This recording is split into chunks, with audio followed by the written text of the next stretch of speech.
aming dakilang Diyos, lumalapit kami sa iyo ng may pagpapakumbaba at pusong puno ng pananampalataya.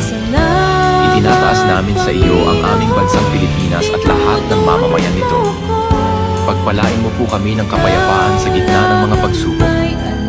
Bigyan mo ng karunungan at katapatan ang aming mga pinuno upang maglingkod ng may malasakit at katarungan.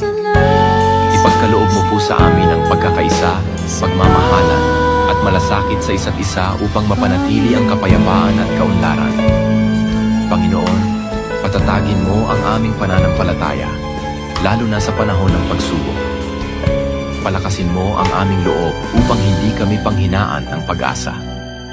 Pagalingin mo po ang may sakit, aliwin ang nalulungkot, at bigyan ng pag-asa ang mga nawawalan ng direksyon sa buhay.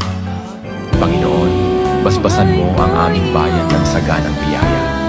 Pagkain sa bawat hapag,